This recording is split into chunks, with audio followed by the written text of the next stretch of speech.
Welcome to the For the Church podcast, another great gospel-centered resource from Midwestern Baptist Theological Seminary. My name is Jared Wilson. I'm an assistant professor of pastoral ministry and author in residence at Midwestern Seminary.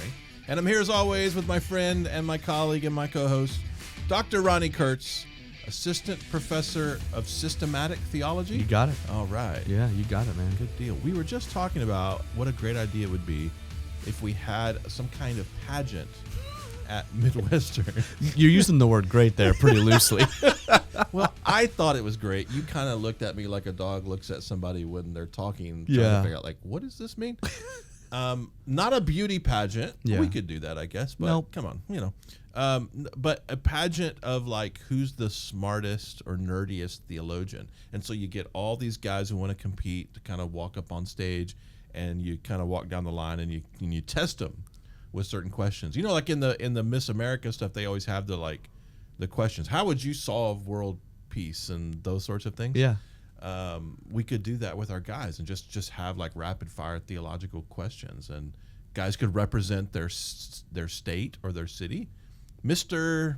Jared. Oklahoma, I what is don't, your response to Jonathan Edwards's Wow. scrupulosity? Yeah. Something like that. I don't have words to convey how much I hate this idea. Really?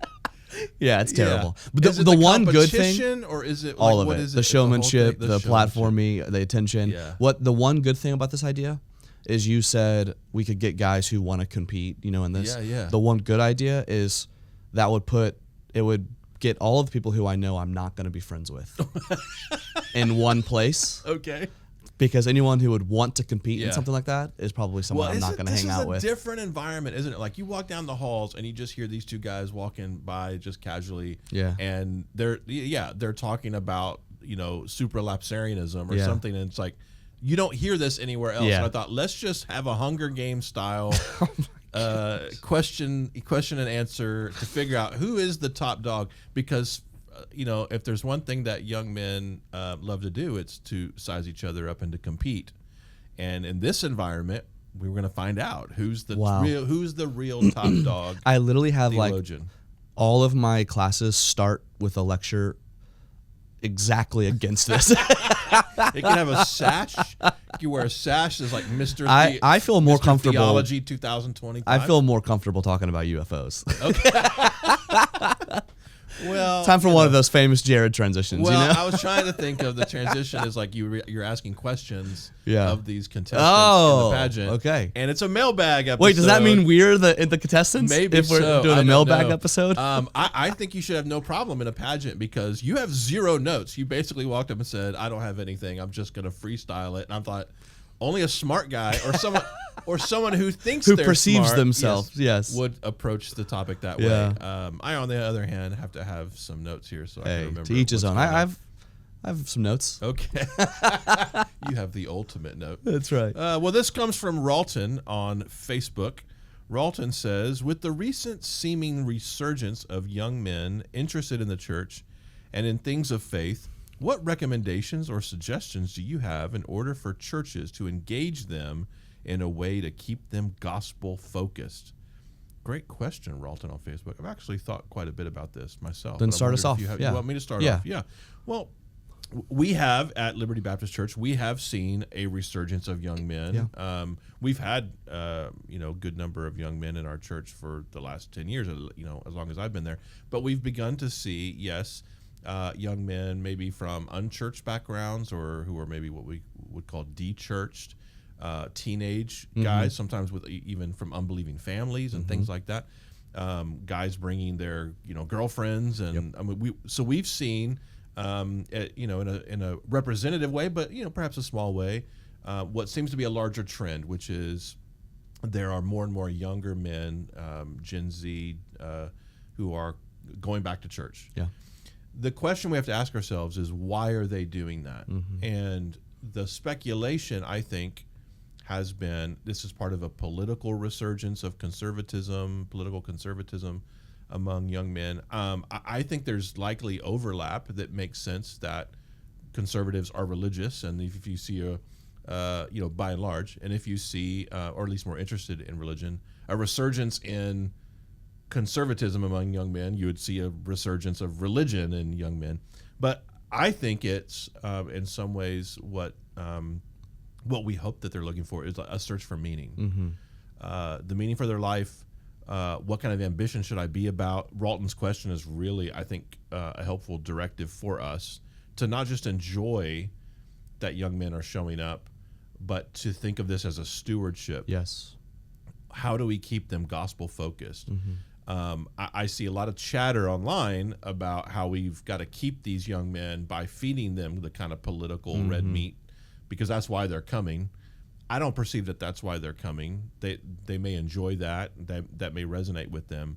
But to Ralton's point, I think the number one thing that we have to show them, aside from biblical preaching, expository preaching, in the gathering, etc., but is in the community, older men who are following Jesus, who can serve as spiritual fathers. As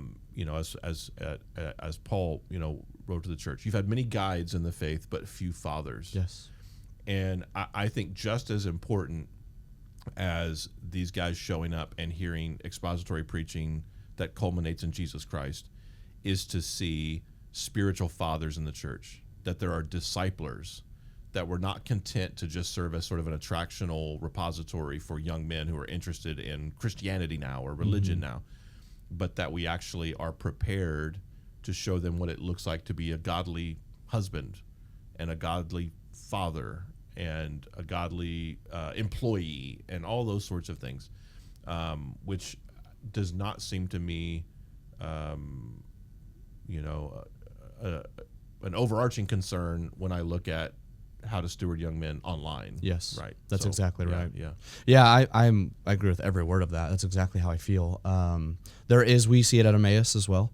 There is a increase in young men coming to church, Gen Z, and even getting into Gen Alpha at this point. There is a uptick there, and that is encouraging. The church has been so predominantly female in terms of attendance for the last, I don't know, you could probably speak to that better than I could. Yeah. But there's that old trope that on Mother's Day, when the moms get to decide what the family does, they go to church. It's high attendance day. That's high attendance day. Yeah. But on Father's Day, they're at the lake or something, Right. And so we're seeing a little bit of that reverse, which is encouraging. Yes. We need masculinity in the church. And I think to the question, I think you're exactly right. We don't want to continue stoking that, like, they need red meat, they have to have, politics is what's driving their faith. And yet I do think on the other side of that, there is a sense in which they can see, even in something like conservatism, a call towards a different kind of manliness or manhood that the world has just not valued for a while. Men have gotten more and more effeminate in a lot of ways, and they see in a conservative worldview that we actually think there's something to conserve about the way men have acted in the past. And what I don't want to do is continue to win them with politics, because as you've said many times, what you win people with, you win them to. Yeah. And I don't merely want to win people to conservative politics. I want to win people to Christ. And so I don't want to continue stoking that. However, I am inclined to stoke that inward feeling they have towards something more meaningful, something greater, something more masculine, more deep. Now, what they'll need to see is that sometimes masculinity looks like dying to yourself for the sake of others. And what masculinity doesn't always have to look like is this war that I'm always waging, and there's like this overt macho-ness, but sometimes it looks like gentleness and meekness. Now, there are times where they'll need to step up in those kinds of things, but I do think calling them to something deeper, intellectually, disciplines, Bible study, church attendance, dying to themselves for the sake of others, I think that's good and right, and something that we see men desiring, of like, call them to a higher standard with the gospel, of course, but call them to a higher standard of living. And what I'm seeing is young men responding well to that. Yeah. Ralton, to your question, like, how do you keep them gospel focused, is you have a community that's focused on the gospel. That's right. And that can be shaping and forming. But I think if you've got the two-pronged, approach of, gospel-centered content, so that your services are shaped by the gospel, and that's kind of the primary shaping, arena. But then you have a community that is providing discipleship, that's providing spiritual fatherhood, that's providing examples of families and other couples and friendships, a brotherhood that is aimed at the good news of Jesus and being informed by that. That's going to have formative influence over time as well. This comes from Bob on Twitter. Bob has a question specific to the both of us. I think he says, specific to the two of you, how do you manage your busy schedules, preaching, teaching, writing, and more without burning out? Still figuring it out, Bob. I'm going to be honest and say I get this question a lot. Yeah. Or a variation of it, which is like, how do you balance everything, or how do you keep, how do you do everything? Yeah. Because I do a lot, and I do acknowledge that I do a lot, but I don't like the question because I don't think that my my setup is normative or normal. Yeah. I don't know how translatable it is to say, yeah, I'm not a full-time pastor, and I know Bob is, or I think Bob is. I think I know who this Bob is. But if so I don't have full-time hours, so it's pretty flexible. I don't have an office of the church. We're both in academia, so we teach. That has requirements of being on campus at certain times or whatever. But I don't have. It's not an 8 to 5 job, That's right. So I have a flexibility with my quote unquote full-time job. I travel and speak, but I'm able to say I don't want to go there, or can I go there, or what? I mean, so all the various streams of things I do. It has just a lot of flexibility to it. Yeah. And so why don't maybe we, for the sake of the question and helpfulness, maybe we can focus on what is transferable. Okay. So, like, for example, You said specific to us, so that's true. You're right. Yeah, that's true. I mean, I'm being specific to me. That's true. Okay. Yeah. Well, specific to me, that is still transferable. Okay. All right. Two things I would say as I've gotten a little bit older. I think I used to think that I was good at this. Okay. But I learned that I was more optimistic than I should have been. Even recently, my wife approached me and was like, "We would love a little more time," And I think if you are married, that's your barometer. Okay. Your wife and your children. You might think you're crushing it, Yeah. but let them be the temperature, thermostat there. And even if you think you're doing well, I would just listen to that. That is who you should be listening to. On the other hand, I do think there's a transferability in that I have learned myself in my rhythms. For example, and I'm able to do this because of my job, so this is unique. Bob might not be able to do this, but I write fairly well from about 6 a.m. to noon. And I write quite poorly from like 1 p.m. to 4 p.m. Okay. And I've learned that. I think I'm the opposite. Really? That's interesting. Yeah. Yeah. I have a harder time getting into a state of like deep work or flow state or whatever you want to call it from 1 to 4. So I have scheduled all of my meetings from 1 to 4. I schedule all of my classes from 1 to 4. Any like one-on-one discipleship, I do at 1 to 4. Because in those things, I often don't need to be in like a deep mode, like for sustained periods. But from like 6 to lunch, that's where I can hit it. Yeah. And I can get in a state of deep work at 6 a.m. that I can maintain till 10. And that's really helpful. I also was helped by, I don't like everything he says, but I think his name is Oliver, I can't remember his last name, but he wrote the book 4,000 Weeks, A Mortal's Guide to Time Management. And he basically is like, let's press into the fact that we're limited. Yeah. As far as I know, he's not a Christian, but he talked about how you're kind of kidding yourself if you think you're going to hit a state of deep work longer than 4 hours. And that actually allowed me to release some probably not realistic expectations that I had on myself of like, I'm gonna write from 8 to 5. It's like, no, you're not. Yeah. You might, but it's going to be quite poor in certain areas. Yeah. So I write better with long periods of time than like 45 minutes there, 45 minutes here. Same. So I try to do like what's a good 4-hour block for the day and hit a word count or do something productive And if I don't do more than those 4 hours, that's good. That's a good writing day for me. Yeah, I used to be able to, as a younger man, but specifically with writing, could write all day, take a break, would write well into the night, and now I just find, I don't know if I just don't have the energy for that, or I don't have the mental focus. I think it's an age thing. I'm not sure, but I find it where like I come to the end and I think that's what I've got today. Yeah, I just don't think pressing beyond that is gonna, it'd be more fruitful for me to wait. Yep. And come at this section tomorrow or something like that.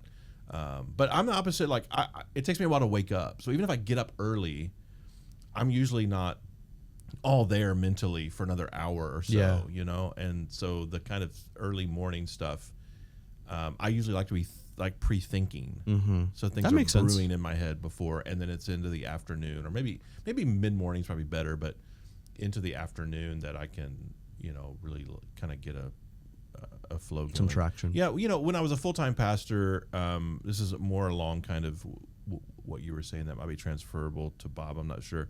But I themed my days. Yeah. I was thinking of like my capacity in terms of what being, the social, I guess, exhaustion, I guess.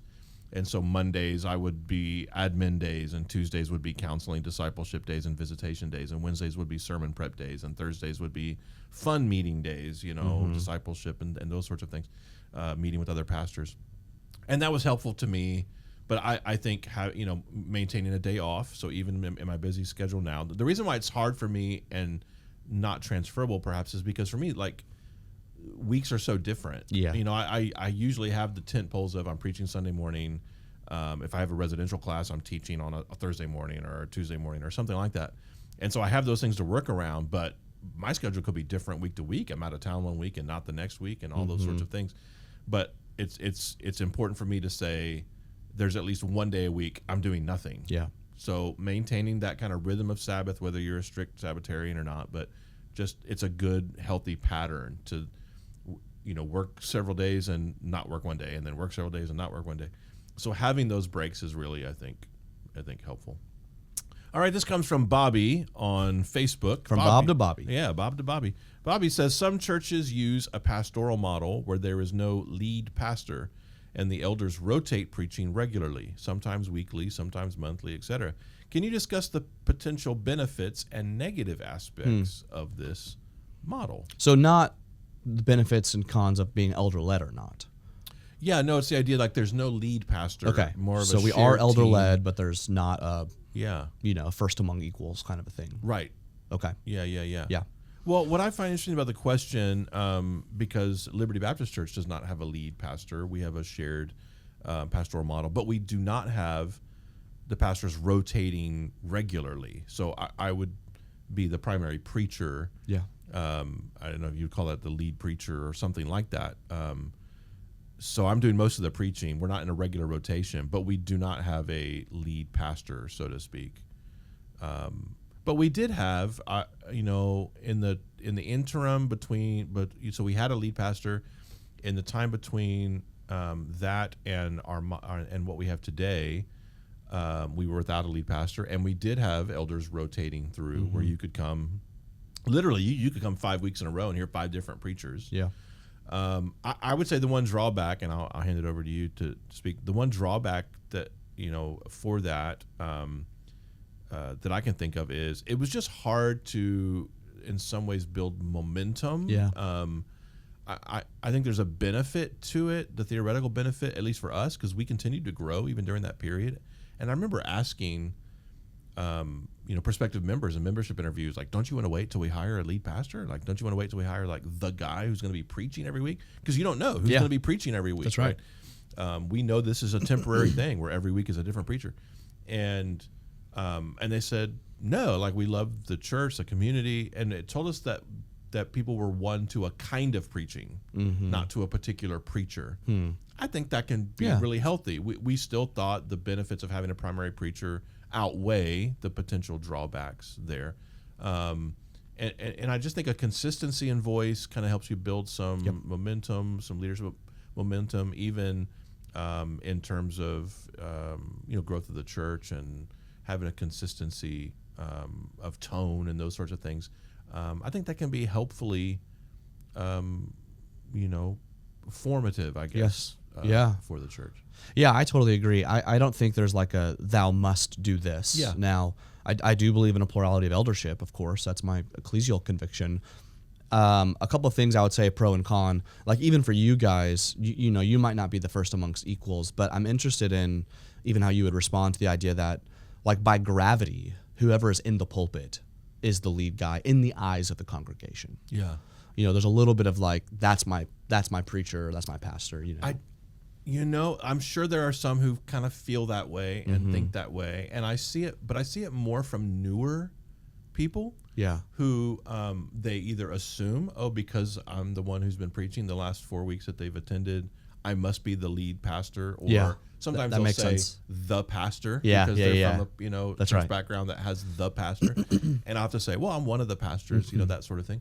And there are maybe newer folks who I think because I'm the most visible pastor by virtue of that, they may think that. But I think for our community, to be honest with you, if they think that we have a lead pastor, and I sometimes say this like jokingly, it's Pastor Bobby at our church. The one who asked the question. Different Just Bobby. kidding. Oh, Just maybe kidding. it's the same Bobby though. He's like, am I? Yeah, Pastor Bobby's actually not on social media at all, Yeah. which is probably very wise for him. But he kind of serves. We would almost say like in a lot of churches like the executive pastor kind of role. Okay. So he manages staff. He is the chair of the elder team. He agendas the meetings, those sorts of things. He kind of runs point. He's one of only 2 full-time pastors we have anyway. Yeah. But he's kind of running in that role. The only thing that is not typical of a lead pastor, or that is typical of a lead pastor that he doesn't do, is the preaching. Yeah.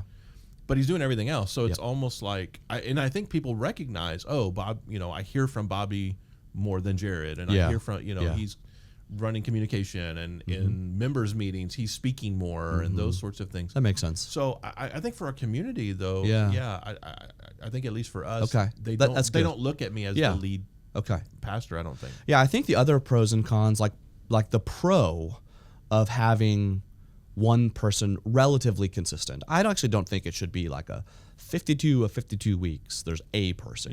That might actually be unhealthy in other ways. I think that's unhealthy. Yeah. But if you're like 35, 40 weeks of the year, I'm the guy preaching. I think there's a couple of things that are pros and then a couple of things that are cons. The pro is people learn to listen to that person. I had a pastor once who wasn't the most like captivating preacher in the world in terms of like his persona and his delivery. He just wasn't like that kind of orator. Yeah. But he had these like lines that were penetrating to the soul. And I learned to listen for them because I heard his preaching regularly. So like my diet of how to listen to a sermon changed by virtue of getting regular consistency with this guy in the pulpit. You might not get that as much where you're like, you're kind of constantly changing your listening habits with other people. The other pro, I think, as the preacher is the studying. It's actually kind of hard for me. Like, let's say you're doing a book. I remember we at Emmaus once we preached 2 sermons through each of the prophets. So it was like this overarching. It wasn't like exegetical. We focused on God's grace and God's grandeur in each of the prophets. Okay. So it was like semi-topical, semi-expository, and it was our way of just trying to get some of the prophets in the diet of the church. And what was really hard about that series is every other week you're trying to wrap your head around the context of a new biblical book. You know what I mean? Yeah. And so that historical grammatical background studying for the sermon got like really tiring. Whereas like if you're in Romans for the next 2 years, you get Romans in your rhythm, in your head, and then you can exegete the text a little easier. So that if you have like a constant rotation, it's like you might preach Romans 1 and then Romans 8 and then Romans 14, and you're like, you don't really have the flow in your head the way that you might if you're the primary preacher throughout the book of Romans. Yeah. I even know churches, I don't recommend this, but I know churches where because of that, they'll have like different series going with different preachers. Like this guy, when he preaches, we're doing Mark. When he preaches, we're doing Matthew. You know. Now the pro is what you've mentioned. The pro of having like a multiple or maybe the con of having a single person. Yeah. Is that like reliance on a personality, reliance on Right. a style, that kind of thing. And just it's good for men to get reps, Yes. Able to teach is one of the qualifications of elder. That would be one of the final things that I would throw in as a benefit. That's is right. You get guys who rarely have the opportunity to exercise or grow in their Yes. in their ability. Yes, that's exactly to teach, right. and they get those reps. Yep. Yeah, and I just think it's good for a church to hear from her pastors. Yes. If you've got multiple elders, even if it's not in the pulpit, are there other ways to have? So we have, the service leader component. Yep. So the guy who's doing the welcome and the past in our church, the fellow who is doing the welcome and call to worship, and a pastoral prayer or corporate prayer, and the announcements at the end is usually the same guy. Yep. And it's often a pastor. yeah. It's not always a pastor, but it often is. And then we have Pastor Paul, who's the normally the guy who leads us in the worship service or the singing, and he is leading us in liturgy and Yep. those things as well. So, and then you have the preacher, who's usually me. So you usually have three kind of upfront pastoral visibilities, I guess, in the service. I think that is really helpful. Yes. In members meetings, we're rotating Yes. through. Yep. We send the agenda out. There's currently 4 of us pastors. We send the agenda out to each other. Okay, who's going to do this? Who's going to do that? Who's going to do this? So that we're having a good visibility. I just think that's healthy for a church to see who her pastors are. Some guys will have to be more in the background than others, just either by gifting or personality or the role that they're fulfilling. But as much as you can, even if it's not in the pulpit, Bobby, I just think it's good to have your pastors in front of the church. That's right. So that they, can have a growing familiarity with them. All right, we spent a lot. We could have done a whole episode. Probably I know, on Bobby's yeah. Question, but, this comes from Ed on Twitter. Ed says, how do you cultivate humility within yourself while possessing a high theological education? Maybe you win that pageant, How do you cultivate humility within yourself while possessing a high theological education, particularly a D-Min or PhD in ministry, to your church family? Do they call you doctor or not? Should anybody care? Why or why not?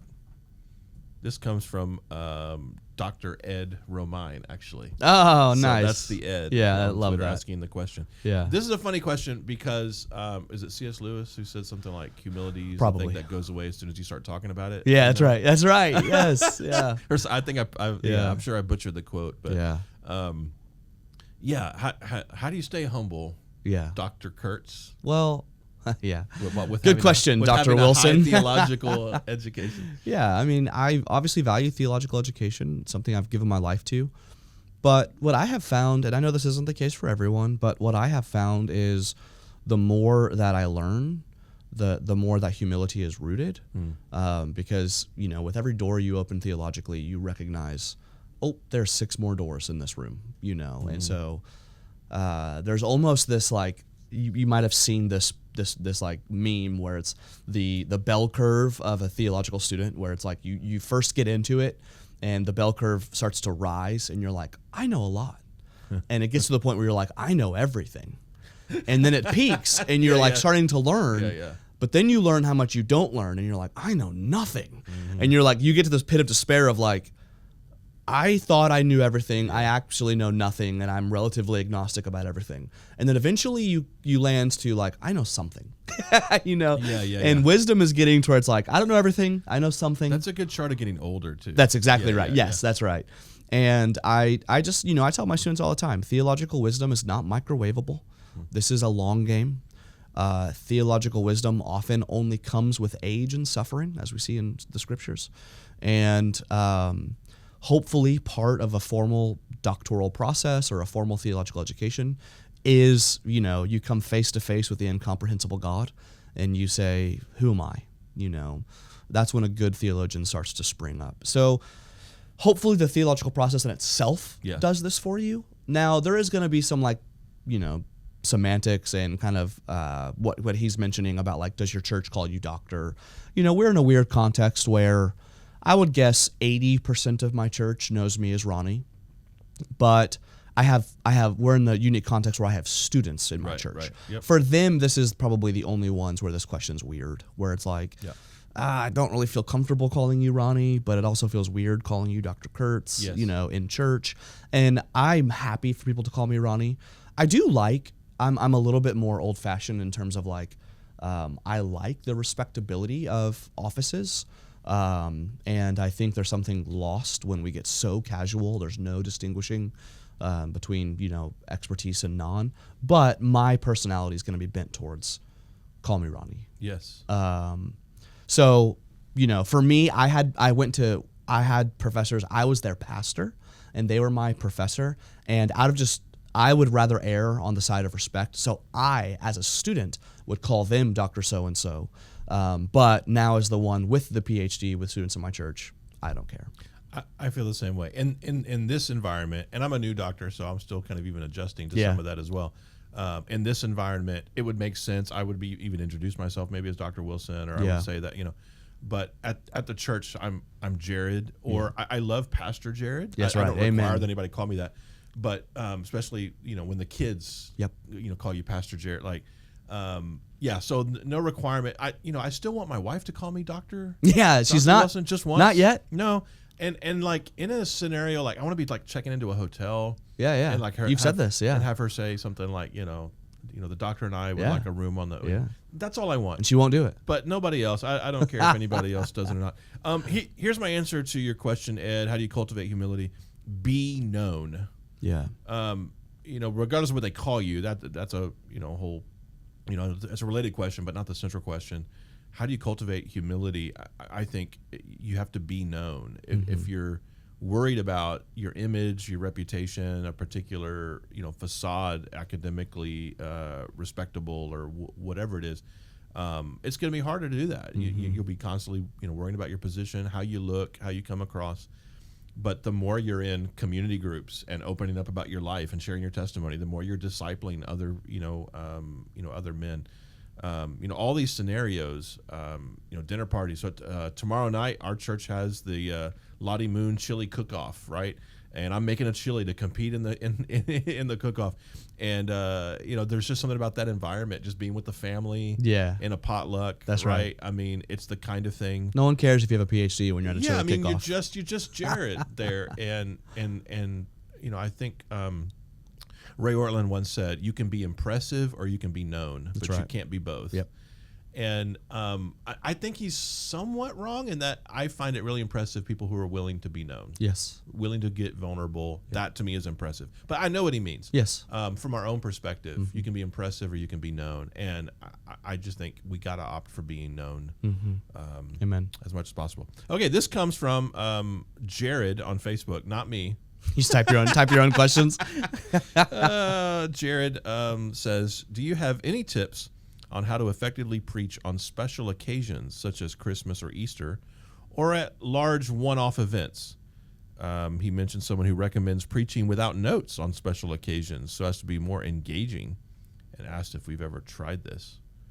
Any thoughts on effectively preaching on special occasions? Yeah, I'll be quick here. You can share more if you'd like, but I wouldn't recommend no notes. Yeah, I wouldn't either. As the guy who's using no notes right now, I would not recommend that. Well, it just depends on what makes you more engaging. Yeah. If you're more engaging without notes, then why wouldn't you always not use notes? I don't understand. Yeah. So I wouldn't say because it's a special occasion, alter your preaching style.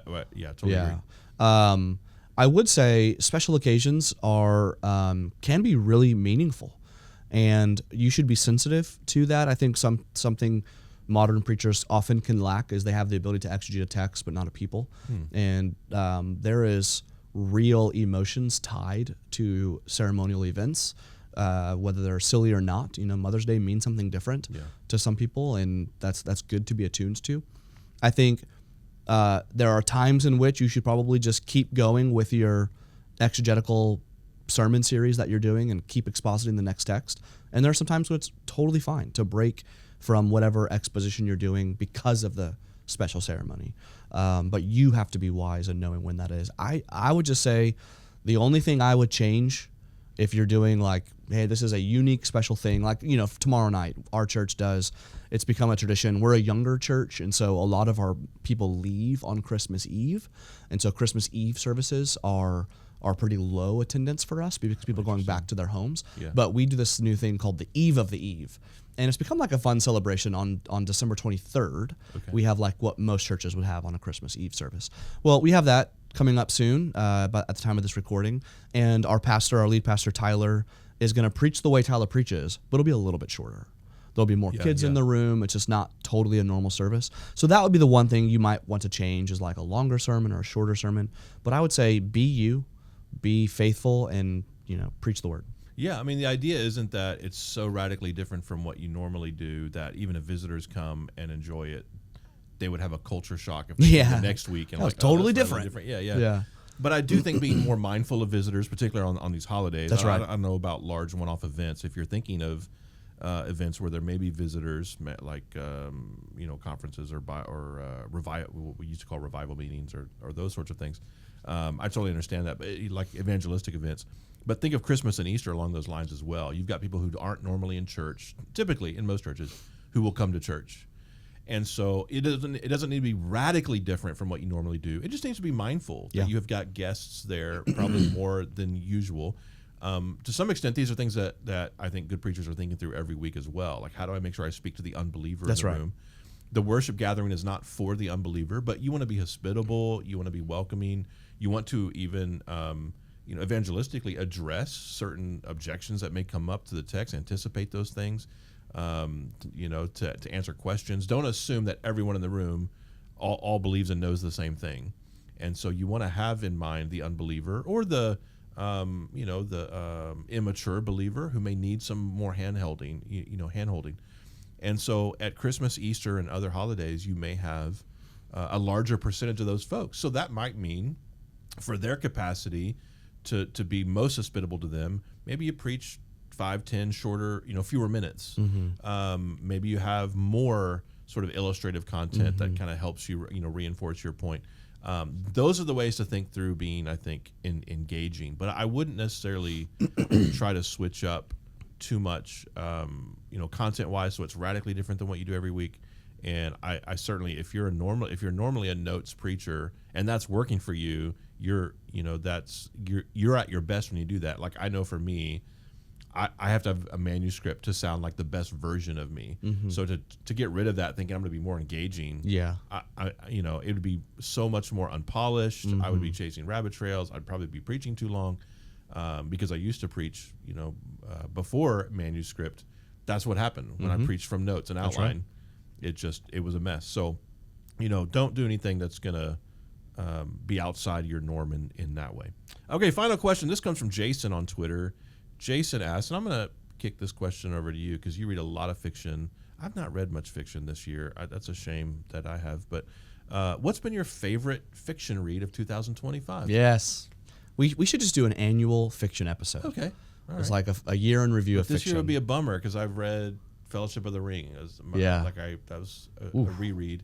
But I was working on my dissertation, a couple of books. I just did not have I will say I read less. I moved this year. Yeah. And like selling my house in Ohio, buying a house in Missouri. Yeah. Like it was just I think I always do like a year in review, and I think I read 10 fiction books this year. Okay, man. Which for me is more than me. Quite low. The one that's sticking out to me is the one I'm finishing right now. It's I got into, and this is wild for me because I'm not a sci-fi guy. Oh, okay. Like at all.